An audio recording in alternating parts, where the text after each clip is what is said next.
He's being called the greatest TV detective of all time. Yeah? No shit, Sherlock. It's the brilliant Benedict Cumberbatch!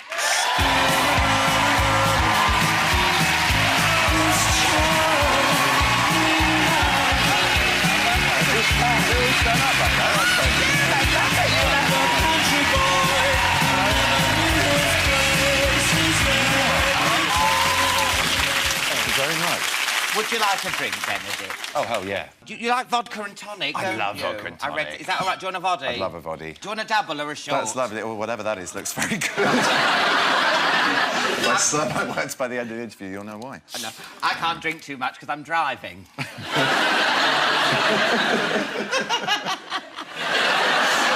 Oh, there you go. Look at that. Thank you very much. Cheers. Cheers, love. Cheers. Happy New Year. Now, I've got to talk about your name. Yes. Benedict Cumberbatch.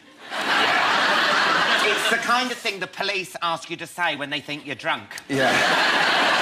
Benedict Cumberbatch, Benedict Cumberbatch, Benedict Cumberbatch. It sounds a bit like a fart in a bath. It's a tricky one. It's a tricky one to say first thing on a Monday morning. Yeah. It really is. It must have been a bully's dream at school. I bet. Can you imagine? Yeah, it was Bender, cum face, but... Shall I get to the best one? Shall I tell you the best one? Yeah, go on then. Yeah, it's got to be Bender in it, isn't it? Bendy Dick, come on my baps. Oh, no. Oh, Mum, if you're watching, I'm very sorry. Oh. Teachers can be so cruel. You know Nick Luck?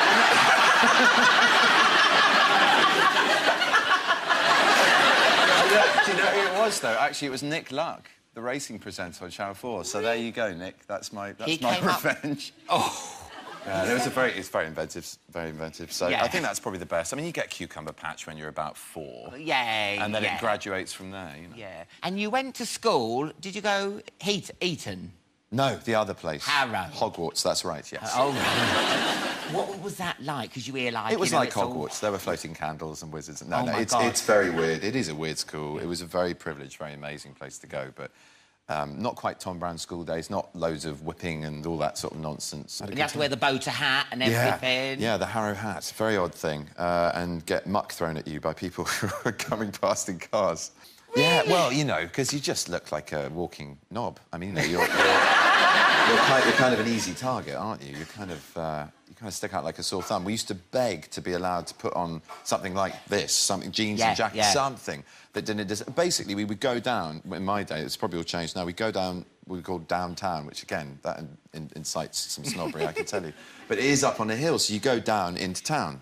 Anyway, in town, you'd be at the cash machine, getting your thing out, getting your money out, and literally people would just chalk your blazer so that they'd know that you were somebody who was carrying cash.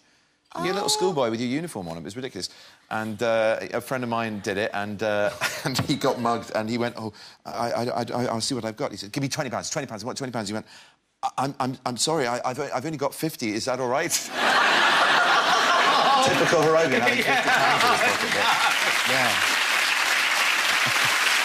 Have you heard that these fans are obsessed with you? Have you heard what they're called? The Cumber Bitches. The Cumber Bitches? Yeah.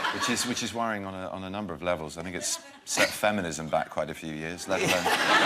No, they're very loyal, very, unlike the name, sort of unspooky bunch of very nice girls who have written to me and said, "Look, we don't mean to scare you, we just like your work." But have you seen the stuff that these Cumber Bitches have put on Twitter? Throw your boobs in the air if you want some Cumber loving. The nation has been told. Yeah. I mean, and there's other things as well. It's bamboozling. Yeah. Consider cumbering my batch. That's actually like a post you get on the tube and in bus stops, isn't it? You know, wonder if anyone's like, yes, I want my batch cumbering. Well, there you go, yeah, exactly. That's an advert. Do you enjoy getting this kind of attention, or is it a little bit weird? It's very weird, but it's very flattering, and it's come about because of a good reason. You know, I really enjoy playing Sherlock Holmes, and I can't wait to do it again. I will be shortly. So it was just, you know, it was a sort of... It was part and parcel. If you play an icon like that, you're going to come under the spotlight. But, yeah, you do get some weird things. I had a riding crop sent to me in the post, an Ann Summers riding crop. I mean, that appears... Well, yeah, but it appears in the beginning of the first episode. He's whipping a dead body to see what bruises form. And So that was a sort of witty way of doing it. But you do get some people... Somebody came up to me and said, I want to thank you on the behalf of asexuals for what you're doing for us. Thank you. What, you mean me as Sherlock? Yeah. She went, yes. I went, oh, all right, fine. But again, you know, he works a lot, so he doesn't get out much. How did these, you know, the Sherlock Holmes purists feel about you? You know, because you use GPS, you texted and everything. Did they get angry? Well, no. I mean, I think all of the reactions have been, well, even though I wanted to hate it, I liked it because you were very loyal to the original books. There's loads to enjoy for fans of the books. Yeah.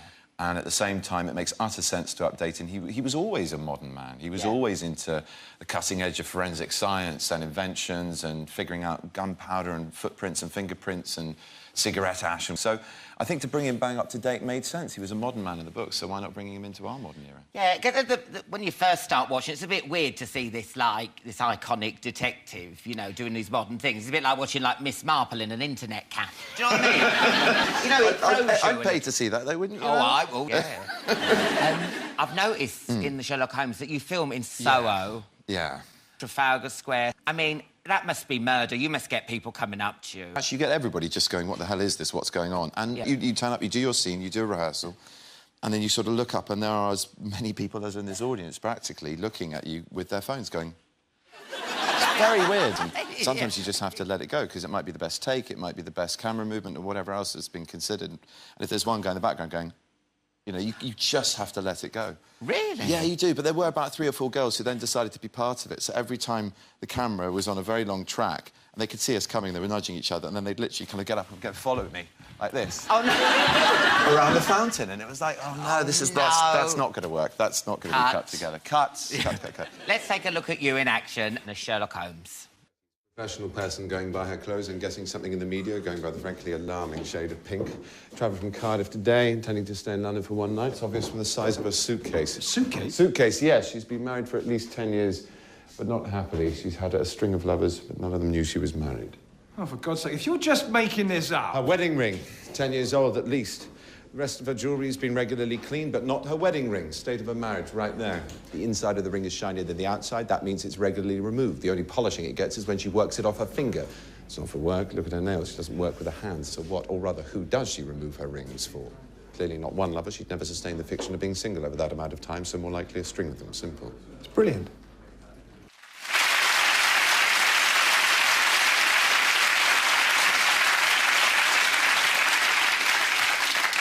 The one thing I noticed about your Sherlock, he's very catty, isn't he?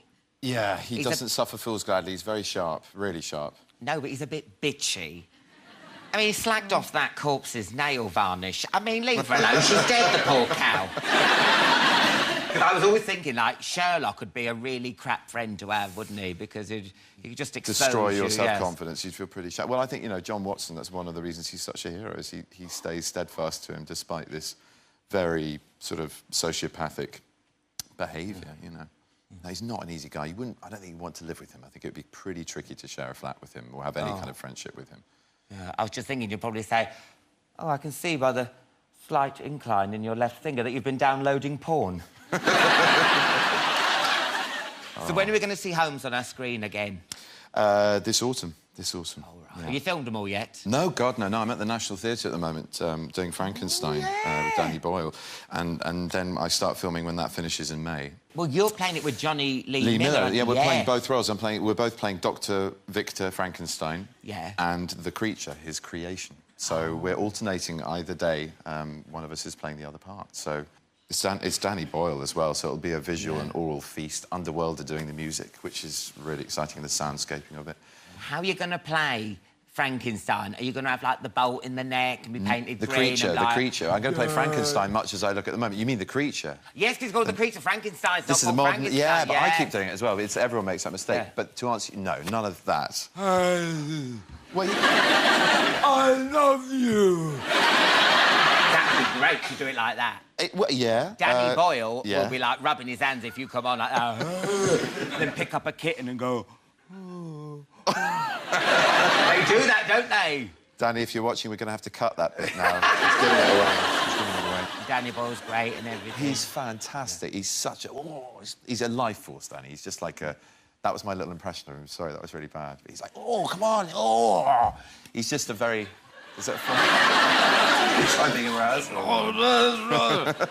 He makes a good creature. Is that the creature? No, it's Danny Boyle. Hello. He's one of the most articulate men you could meet. And I'm going, oh, that's my pressure. I've got to work on that one, I think. Frankenstein sounds amazing. Thank you. Yeah. And I look forward to Sherlock coming back in the autumn. In the autumn. Benedict Cumberbatch, everyone. Thank you very much. Thank you.